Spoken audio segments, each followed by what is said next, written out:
আসসালামু আলাইকুম। আমি সাব্বির আহমেদ সুইট পড়াশোনা করছি জগন্নাথ বিশ্ববিদ্যালয়ে। জগন্নাথ বিশ্ববিদ্যালয়ের লিখিত সাধারণ জ্ঞান অংশের জন্য আমরা ধারাবাহিকভাবে সাধারণ জ্ঞান ক্লাস দিয়ে যাচ্ছি। তারই ধারাবাহিকতায় আজকে সাধারণ জ্ঞানের 4 নম্বর ক্লাসে আরো কিছু সাধারণ জ্ঞান প্রশ্ন নিয়ে আলোচনা করব, যেই প্রশ্নগুলো পরীক্ষায় আসার মতো এবং এখান থেকে পরীক্ষায় আসতে পারে। আমি বলছি না হুবহু এখান থেকেই তুমি কমন পাবা, তবে এই ক্যাটাগরির প্রশ্নই তোমার পরীক্ষায় থাকতে পারে এবং এখান থেকে তুমি হুবহু কমনও পেয়ে যেতে পারো। তো চলো সাধারণ জ্ঞান প্রশ্নগুলো দেখে নিই আমরা, যেই প্রশ্নগুলো পরীক্ষায় আসার মতো।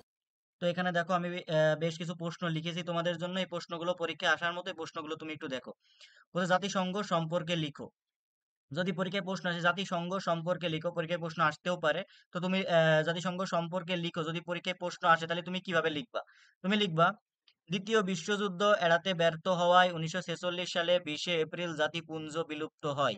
দ্বিতীয় বিশ্বযুদ্ধের দ্বিতীয় বিশ্বযুদ্ধের পর জাতিপুঞ্জের উত্তরসূরি হিসেবে জন্ম নেয় জাতিসংঘ। তাহলে আন্তর্জাতিক বিরোধের শান্তিপূর্ণ সমাধানের মাধ্যমে যুদ্ধের অভিশাপ থেকে বিশ্বকে রক্ষা করার লক্ষ্যে জাতিসংঘ গঠিত হয়। তাহলে জাতিসংঘ কি কারণে গঠিত হয়? বলছে যুদ্ধের অভিশাপ থেকে বিশ্বকে রক্ষা করার লক্ষ্যে। এটা প্রথম বিশ্বযুদ্ধ, দ্বিতীয় বিশ্বযুদ্ধ, এরপরে যাতে আর কোনো যুদ্ধ না হয় সেজন্য জাতিসংঘ গঠিত হয়। এরাই গঠিত হয়েছিল জাতিপুঞ্জ। সে জাতিপুঞ্জ ব্যর্থ হয়, যার ফলে 1946 সালে 20 এপ্রিল জাতিপুঞ্জ বিলুপ্ত হয়। এরপরে গঠিত হয় জাতিসংঘ। জাতিসংঘের মূল মন্ত্র হলো এ পৃথিবী আপনার, ইটস ইয়োর ওয়ার্ল্ড। এরপরে দেখো জাতিসংঘে সান ফ্রান্সিসকো সম্মেলন 1945, 26 জুন 1945 বিশ্বের 50টি দেশের প্রতিনিধি যুক্তরাষ্ট্রের সান ফ্রান্সিসকোতে 111 ধারার সম্মিলিত জাতিসংঘের মূল সনদে স্বাক্ষর করে। তাহলে বিশ্বের কতটি দেশ? 50টি দেশ। দেশের প্রতিনিধিরা যুক্তরাষ্ট্রের সান ফ্রান্সিসকোতে 111 ধারা সম্বলিত জাতিসংঘের মূল সনদে স্বাক্ষর করে। 1945 সালের 15 অক্টোবর 51তম দেশ হিসেবে পোল্যান্ড জাতিসংঘ সনদে চার্টার অফ ইউনাইটেড নেশন জাতিসংঘ সনদে স্বাক্ষর করে। তাহলে 51তম দেশ হিসেবে কোন দেশ স্বাক্ষর করে? পোল্যান্ড। 24 অক্টোবর 1945 জাতিসংঘ সনদ কার্যকর হয়। আর পোল্যান্ড স্বাক্ষর করে 15 অক্টোবর 1945। তারপরে বলছে জাতিসংঘ সনদ কার্যকর হওয়ার পূর্বেই পোল্যান্ড সনদে স্বাক্ষর করে বলে পোল্যান্ডকেও জাতিসংঘের প্রতিষ্ঠাতা সদস্য দেশ হিসেবে গণ্য করা হয়। প্রতি বছর 24 অক্টোবর জাতিসংঘ দিবস হিসেবে পালিত হয়। তাহলে জাতিসংঘ সম্পর্কে যদি প্রশ্ন আসে তাহলে এইভাবে লিখলেই এনাফ। পরের প্রশ্নটা দেখো, আইসিসি ও আইসিজে এর মধ্যে পার্থক্য কি? বলছে দুইটা হচ্ছে আন্তর্জাতিক আদালত। এই আন্তর্জাতিক আদালত সম্পর্কে তোমার প্রশ্ন আসতে পারে। তো এইভাবে আসতে পারে, এই দুইটার মধ্যে পার্থক্য জানতে চাইতে পারে, বা তোমার আইসিসি সম্পর্কে জানতে চাইতে পারে, অথবা আইসিজে সম্পর্কে জানতে চাইতে পারে। তো তুমি লিখবা যে আন্তর্জাতিক অপরাধ আদালত, ইন্টারন্যাশনাল ক্রিমিনাল কোর্ট, আইসিসি জাতিসংঘের উদ্যোগে 1998 সালে 17 জুলাই স্বাক্ষরিত রোম চুক্তি এর মাধ্যমে আইসিসি প্রতিষ্ঠিত হয়। আদালতটি কার্যকর করা হয় 1 জুলাই 2002 সালে। তাহলে আইসিসি এর 1998 সালে 17 জুলাই স্বাক্ষরিত রোম চুক্তির মাধ্যমে আইসিসি প্রতিষ্ঠিত হয় এবং আদালতটি কার্যকর হয় 1 জুলাই 2002 সালে। নেদারল্যান্ডের হেগে কোথায় অবস্থিত? নেদারল্যান্ডের হেগে এর সদর দপ্তর অবস্থিত। তাহলে আইসিসির সদর দপ্তর কোথায় অবস্থিত? নেদারল্যান্ডের হেগে। আইসিসির কয়েকটি আন্তর্জাতিক অপরাধের বিচার করতে পারে। এর মধ্যে কি কি আছে? যেমন তোমার এই অপরাধগুলোর মধ্যে রয়েছে যেমন গণহত্যা, মানবতা বিরোধী অপরাধ, যুদ্ধাপরাধ এবং আগ্রাসন চালানো। এই অপরাধের কি করতে পারে? আন্তর্জাতিক আদালত এর বিচার করতে পারে। এই আদালত আসলে এই আইসিসির বিরুদ্ধে ব্যক্তির বিরুদ্ধে মামলা করা যায়, রাষ্ট্রের বিরুদ্ধে যায় না। এই আদালতে ব্যক্তির বিরুদ্ধে মামলা করা যায়। এটি জাতিসংঘের কোনো অঙ্গ প্রতিষ্ঠান নয়, এটি একটি স্বাধীন প্রতিষ্ঠান। তো আইসিসি সম্পর্কে যদি প্রশ্ন আসে তুমি এতটুকু লিখবা যে এই আইসিসি হচ্ছে ব্যক্তির বিরুদ্ধে মামলা করতে পারে। কি কি মামলা করতে পারে? হত্যা, মানবতা বিরোধী অপরাধ, যুদ্ধাপরাধ, আগ্রাসন চালানো। আইসিসি জাতিসংঘের কোনো অঙ্গ প্রতিষ্ঠান নয়, এটি একটি স্বাধীন প্রতিষ্ঠান। এটার আদালতটি কার্যকর হয় 1 জুলাই 2002 সালে। এর সদর দপ্তর নেদারল্যান্ডের হেগে অবস্থিত। এরপরে তুমি দেখো আন্তর্জাতিক আদালত, international court of justice, ICJ. আন্তর্জাতিক বিচার আদালত হলো নেদারল্যান্ডের হেগে অবস্থিত। এটাও নেদারল্যান্ডের হেগে অবস্থিত, জাতিসংঘের বিচারালয়। এটা হচ্ছে জাতিসংঘের একটি অঙ্গ সংস্থান আইসিজে। আন্তর্জাতিক বিরোধের ক্ষেত্রে জাতিসংঘের যে কোনো সদস্য রাষ্ট্র অন্য সদস্য রাষ্ট্রের বিরুদ্ধে আন্তর্জাতিক আদালতে বিচার প্রার্থী হতে পারে। এই আদালতে কোনো ব্যক্তির বিরুদ্ধে মামলা করা যায় না। আন্তর্জাতিক আদালতের রায় নিরাপত্তা পরিষদ কর্তৃক কার্যকর হয়। ১৯৪৫ সালে আদালতটি প্রতিষ্ঠিত হয়। তাহলে আইসিসি কার্যকর হয় ১লা জুলাই ২০০২ সালে। আর এটি তোমার হচ্ছে প্রতিষ্ঠিত হয় কত সালে? ১৯৪৫ সালে। ১৫ জন বিচারকের সমন্বয়ে আদালত গঠিত। বিচারকদের কার্যকরের মেয়াদ ৯ বছর। বিচারকদের মধ্যে একজন সভাপতি ৩ বছরের জন্য নির্বাচিত হন। তো আইসিসি এবং আইসিজে মধ্যে যদি পার্থক্য জিজ্ঞাসা করে তাহলে এভাবে লিখবা। আর যদি আইসিসি সম্পর্কে তোমার জানতে চাই তাহলে এতটুকু লিখবা। আর আইসিজে সম্পর্কে জানতে হয় তাহলে নিচের এতটুকু লিখবা। এরপরে প্রশ্নটা দেখো। পরের প্রশ্ন বলছে অপারেশন সার্চলাইট সম্পর্কে লিখো। এইটা আমরা সবাই জানি যে অপারেশন সার্চলাইট সম্পর্কে তুমি কিভাবে লিখতে হবে একটু গুছিয়ে তাহলে দেখো। সেই প্রশ্নটা একটু দেখো। বলছে অপারেশন সার্চলাইট পাকিস্তানি সেনারা ১৯৭১ সালে ২৫শে মার্চ রাতে তৎকালীন পূর্ব পাকিস্তানে যে গণহত্যামূলক অভিযান চালিয়েছিল তার নাম দিয়েছিল অপারেশন সার্চলাইট। হানাদাররা ২৫শে মার্চ এ অভিযান পরিচালনা করলেও মূলত মার্চের প্রথম থেকেই তারা এ পরিকল্পনা করে। ১৬ই মার্চ পশ্চিম পাকিস্তান থেকে সৈন্য গোলাবারুদ এনে পূর্ব বাংলায় সামরিক প্রস্তুতি গ্রহণ করে। ১৮ই মার্চ টিক্কা খান ও রাও ফরমান আলী অপারেশন সার্চলাইটের নীল নকশা তৈরি করেন। ১৮ই মার্চ কে নীল নকশা তৈরি করেন? তাহলে টিক্কা খান ও রাও ফরমান আলী। ১৯শে মার্চ পূর্ব পাকিস্তানের ইস্ট বেঙ্গল রেজিমেন্টের বাঙালি সৈন্যদের নিরস্ত্রীকরণ করা হয়। এর কারণে জয়দেবপুর তথা গাজীপুরের সংঘর্ষ বাধে। এটি ছিল পাকিস্তান হানাদার বাহিনীর বিরুদ্ধে সর্বপ্রথম সশস্ত্র প্রতিরোধ। এরপরে দেখো ওই ২৫শে মার্চ রাত গণহত্যার জন্য বেছে নেওয়া হয়। সার্বিকভাবে এ পরিকল্পনার তত্ত্বাবধায়ক করেন গভর্নর লে জেনারেল টিক্কা খান। তাহলে এই সার্বিকভাবে এই পরিকল্পনার তত্ত্বাবধানে কে ছিলেন? লে জেনারেল টিক্কা খান। টিক্কা খান সৈনিকদের নির্দেশ দিয়ে বলেছিলেন এদেশের মানুষ চায় না, মাটি চাই। পোড়া মাটির নীতি নিয়ে গণহত্যায় নেমে পড়া পাক হানাদার বাহিনী। পোড়া মাটির নীতি এর অর্থ হলো সবকিছু ধ্বংস করে হলেও মাটির উপর দখল বজায় রাখা। এ অভিযানে ঢাকা শহরের মূল দায়িত্ব দেওয়া হয় মেজর জেনারেল রাও ফরমান আলীকে এবং অন্যান্য সব স্থানীয় সৈন্যদের কমান্ডে ছিলেন মেজর জেনারেল খাদিম হোসেন রেজা। গণহত্যা পরিকল্পনার অংশ হিসেবে আগে থেকেই পাকিস্তানি আর্মিতে কর্মরত সকল বাঙালি অফিসারদের হত্যা কিংবা গ্রেপ্তার করার চেষ্টা করা হয়। ঢাকার পিলখানায়, ঢাকার রাজারবাগ পুলিশ লাইন, ঢাকা বিশ্ববিদ্যালয়, চট্টগ্রাম ইবিআরসি সহ সারা দেশের সামরিক, আধাসামরিক সৈন্যদের নির্মমভাবে হত্যা করা হয়। এই হত্যাকাণ্ডের কথা যেন বহির্বিশ্ব জানতে না পারে সেজন্য আগেই সকল বিদেশি সাংবাদিকদের গতিবিধির উপর নিয়ন্ত্রণ আরোপ করা হয়। অনেকের দেশ থেকে বের করে দেওয়া হয়। তবে ডেইলি টেলিগ্রাফের বিখ্যাত সাংবাদিক সাইমন রিং জীবনের ঝুঁকি নিয়ে বাংলাদেশের রিপোর্ট প্রকাশ করেন। এর মাধ্যমে তারপরে বলছে যে আহ, ডেইলি টেলিগ্রাফের বিখ্যাত সাংবাদিক সাইমন রিং জীবনের ঝুঁকি নিয়ে বাংলাদেশ রিপোর্ট প্রকাশ করে। এর মধ্য দিয়ে বিশ্ব এই গণহত্যা সম্পর্কে অবগত হয়। ২০১৭ সালে মন্ত্রিসভার বৈঠকে ২৫শে মার্চ দিনটি গণহত্যা দিবস পালনের সিদ্ধান্ত গৃহীত হয়। তো অপারেশন সার্চলাইট সম্পর্কে এখান থেকে এত তো বড় করে কিছু লেখার নেই। তুমি জাস্ট শর্ট করে লিখবা। আমি তোমাকে বোঝানোর জন্য এত বড় করে এখানে দিয়েছি। তুমি এর ভিতর থেকে জাস্ট শর্ট করে লিখবা। পরে দেখি প্রশ্নটা। মাসের সমুদ্র বিজয় সম্পর্কে লিখো। আমাদের যে সমুদ্র এটা দুইটা দেশের সাথে তোমাদের বিরোধ ছিল আমাদের এই সমুদ্র নিয়ে। তো দুইটা দেশের আমরা আন্তর্জাতিক আদালতে মামলা করে দুইটা দেশের বিরুদ্ধে আন্তর্জাতিক আদালতে মামলা করে আমরা কি করেছি? এই যে আমরা আমাদের সমুদ্র ফিরে পেয়েছি। তো দেখো যে সমুদ্র বিজয় সম্পর্কে যদি প্রশ্ন আসে তাহলে কি লিখবো? বাংলাদেশের সাথে দুটি দেশের সমুদ্র সীমা, একটা হচ্ছে ভারত আর একটা হচ্ছে মায়ানমার। বাংলাদেশের বনাম মায়ানমারের সমুদ্র সীমা বিরোধ নিষ্পত্তির মামলা হয় ২০১২ সালের ১৪ই মার্চ জার্মানির হামবুর্গে অবস্থিত সমুদ্র আইন বিষয়ক আন্তর্জাতিক ট্রাইব্যুনাল। আন্তর্জাতিক এই ট্রাইব্যুনালে আমরা মামলা করেছিলাম ২০১২ সালের ১৪ই মার্চ। জার্মানির হামবুর্গে অবস্থিত সমুদ্র আইন বিষয়ক আন্তর্জাতিক ট্রাইব্যুনাল। এই সমুদ্র বিষয়ক এই মামলাটির নিষ্পত্তি হয়। তাহলে কত সালে? ২০১২ সালের ১৪ই মার্চ। এই মামলার রায়ে বাংলাদেশ পায় ১,১১,৬৩১ বর্গ কিলোমিটার। তাহলে যে মিয়ানমারের সাথে আমাদের যে সমুদ্র বিষয়ক যে বিরোধ ছিল সেটা আমরা কোথায় আমরা ইয়ে করেছিলাম, যে মামলা করেছিলাম তা হচ্ছে ইটলসে, international tribunal for the law of the sea, ইটলসে আমরা এই সমুদ্র বিষয়ক মামলাটির নিষ্পত্তি হয়। জার্মানির হামবুর্গে অবস্থিত ইটলস। এরপরে দেখো যে বাংলাদেশ বনাম ভারতের সমুদ্র সীমা বিরোধের নিষ্পত্তির মামলা হয় যে নেদারল্যান্ডসে অবস্থিত স্থায়ী সালিসি PCA permanent court of arbitration. এই সমুদ্র সীমা নির্ধারণী মামলার রায় হয় 2014 সালের 7ই জুলাই। বাংলাদেশ ও ভারতের মধ্যে সমুদ্র সীমা বিরোধ ছিল 25,602 বর্গ কিলোমিটার। এই মামলার রায়ে বাংলাদেশ পায় 19,467 বর্গ কিলোমিটার। আদালতের রায়ের ফলে প্রতিবেশী মিয়ানমার ও ভারতের সঙ্গে সমুদ্র সীমা নির্ধারণের বিষয়টি সুরাহা হওয়ায় বাংলাদেশ শেষ পর্যন্ত প্রতিষ্ঠা নিশ্চিত করতে পেরেছে।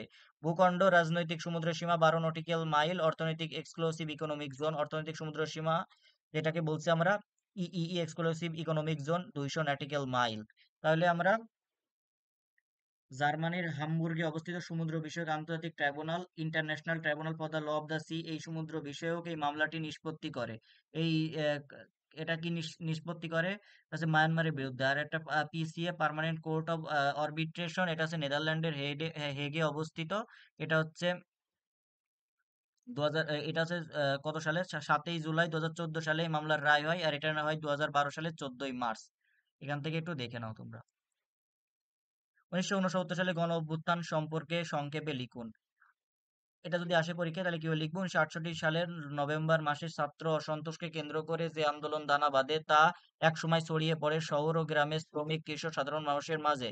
পাকিস্তানি প্রেসিডেন্ট আইয়ুব খানের স্বৈরশাসকের বিরুদ্ধে গড়ে ওঠে এক দুর্বার আন্দোলন যা 69-এর গণ অভ্যুত্থান হিসেবে পরিচিত। আইয়ুব খানের পতনকে কেন্দ্র করে পাকিস্তানের দুই অংশের মানুষ প্রথমবারের মতো একসাথে আন্দোলনে নামে। পাকিস্তান রাষ্ট্রের জন্ম হওয়ার পর থেকেই পূর্ব পাকিস্তানের প্রতি জাতিগত নিপীড়ন, বঞ্চনা, বৈষম্যের বিরুদ্ধে জাতীয়তাবাদী আন্দোলন গড়ে ওঠে। 69-এর গণঅভ্যুত্থান সৃষ্টিতে সেগুলো প্রত্যক্ষ প্রভাব রেখেছিল। তো যদি সংক্ষেপে যদি 69-এর গণঅভ্যুত্থান সম্পর্কে তোমার লিখতে বলে এতটুকু লিখলে এনাফ। এবার থেকে এক দেশ দুই নীতি বলতে কি বোঝো? সংশ্লিষ্ট দেশটির নাম কি? এক দেশ ও দুই নীতি ব্যবস্থা চালু আছে চীনে। 1 জুলাই 1997 সালে ব্রিটেন হংকংকে চীনের কাছে হস্তান্তর করে। চীনের অন্তর্ভুক্তির পূর্বে হংকংয়ে কি ছিল? মুক্তবাজার অর্থনীতি বিদ্যমান ছিল। যদিও চীনে ছিল সমাজতান্ত্রিক অর্থনীতি, কিন্তু অন্তর্ভুক্তির পরে হংকং এর পূর্বেও মুক্তবাজার অর্থনীতি 1947 সাল পর্যন্ত বজায় থাকবে। যেহেতু চীনের অন্তর্ভুক্তির পরেও হংকং চীনের থেকে ভিন্ন নীতি বজায় থাকবে, তাই চীনকে দুই নীতি ব্যবস্থার দেশ বলা হয়। অর্থব্যবস্থা ছাড়াও রাজনীতি, সংস্কৃতি সর্বত্রই হংকং এর পূর্বের অবস্থা বজায় থাকবে। যদি এক দেশ দুই নীতি সম্পর্কে তোমার বলতে কি বোঝায় বা সংশ্লিষ্ট দেশটির নাম কি, এই প্রশ্নটি পরীক্ষায় আসে, তাহলে তুমি এভাবে লিখতে পারো। বলছে কোন সংস্থাটির পরিবর্তে ডব্লিউটিও গঠিত হয়েছে? GATT, general agreement on tariffs and trade, এর পরিবর্তে ওয়ার্ল্ড ট্রেড অর্গানাইজেশন ডব্লিউটিও প্রতিষ্ঠিত হয়েছে। বর্তমানে সদস্য 164টি। জুলাই 1940 সালে ব্রেটন উড সম্মেলনে গৃহীত সিদ্ধান্ত অনুযায়ী আন্তর্জাতিক বাণিজ্য সংস্থা আইটিও প্রতিষ্ঠার পরিকল্পনা ছিল।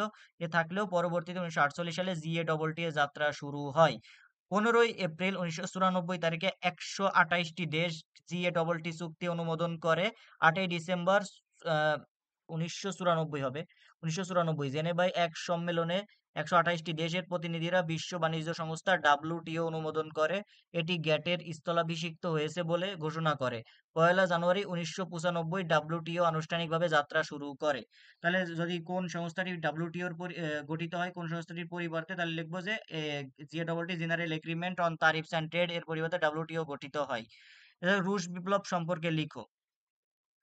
তাহলে রুশ বিপ্লব সম্পর্কে এভাবে লিখবো যে রুশ বিপ্লব 1917 সালে ফেব্রুয়ারির বিপ্লব 1917 সালে ফেব্রুয়ারি মাসে গ্রেগরিয়ান বর্ষপঞ্জি অনুযায়ী মার্চ মাসে পেট্রোগ্রাডে শ্রমিক ধর্মঘট শুরু হয়। পেট্রোগ্রাড রাশিয়ার একটি শহর ছিল, বর্তমানে সেন্ট পিটার্সবার্গ অবস্থিত। এটা বর্তমানে এখন সেন্ট পিটার্সবার্গ। বলছে যে পেট্রোগ্রাডে শ্রমিক ধর্মঘট শুরু হয়। জার দ্বিতীয় নিকোলাস, জার রাশিয়ার সম্রাটকে জার বলা হয়। জার দ্বিতীয় নিকোলাস বিদ্রোহ দমনে ব্যর্থ হয়ে পদত্যাগ করলে রাশিয়ার জার শাসনের অবসান ঘটে। ডুমা হচ্ছে জাতীয় সংসদ রাশিয়ার। ডুমা বা জাতীয় পরিষদ একটি অস্থায়ী সরকার গঠন করে। ওই সরকার মূলত বুর্জোয়া বা মধ্যবিত্ত শ্রেণী দ্বারা গঠিত। বলশেভিক বিপ্লব অস্থায়ী এরপর হচ্ছে বলশেভিক বিপ্লব। অস্থায়ী রাশিয়ান সরকার, এই যে এই অস্থায়ী রাশিয়ান সরকার জনগণের দাবি পূরণে ব্যর্থ হলে দেশে তীব্র অসন্তোষ দেখা দেয়। 1917 সালে অক্টোবরের বিপ্লব গ্রেগরিয়ান বর্ষপঞ্জি অনুযায়ী নভেম্বর এর মধ্য দিয়ে ভ্লাদিমির ইলিচ লেনিনের নেতৃত্বে বলশেভিক কমিউনিস্ট পার্টি ও শ্রমিকেরা পেট্রোগ্রাদের অন্তর্বর্তী সরকারকে উৎখাত করে রাশিয়ার একটি সমাজতান্ত্রিক রাষ্ট্র প্রতিষ্ঠা করে। সারা জাগনের এই বিপ্লবের স্থায়িত্ব ছিল মাত্র 10 দিন। তো রুশ বিপ্লব সম্পর্কে পরীক্ষায় প্রশ্ন আসলে এতটুকু লিখবা।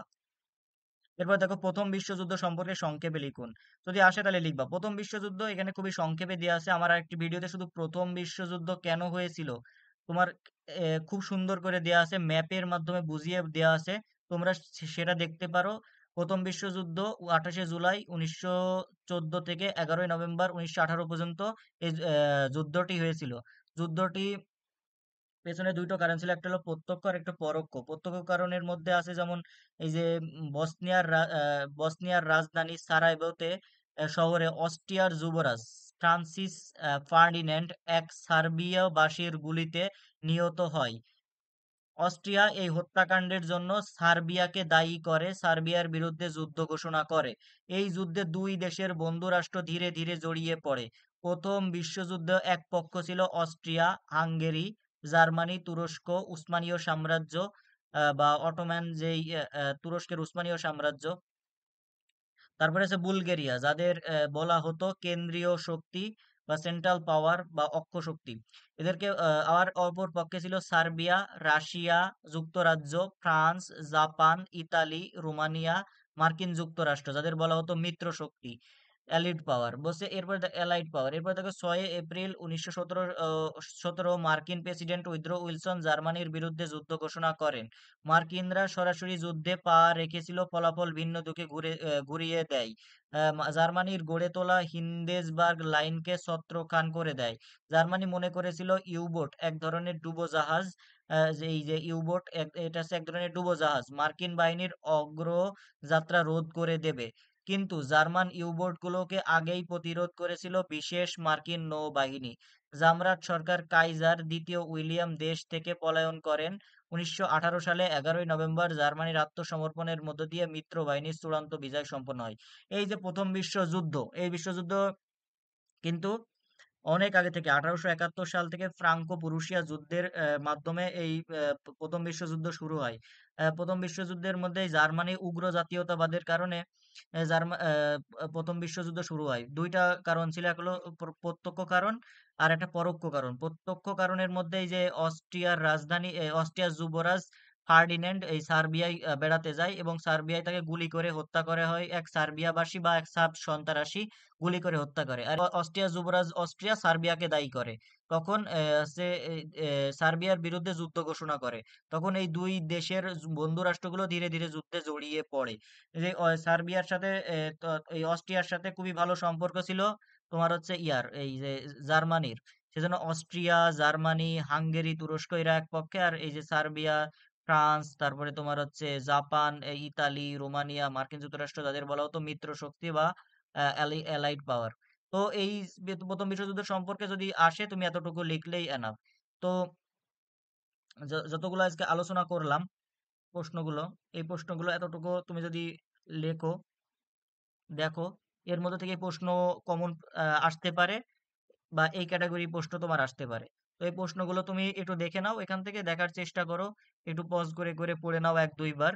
তাইলে তুমি ইনশাল্লাহ ভালো কিছু আহ, করতে পারবে ইনশাল্লাহ লিখিততে। তো দেখা হবে পরবর্তী কোনো ভিডিওতে।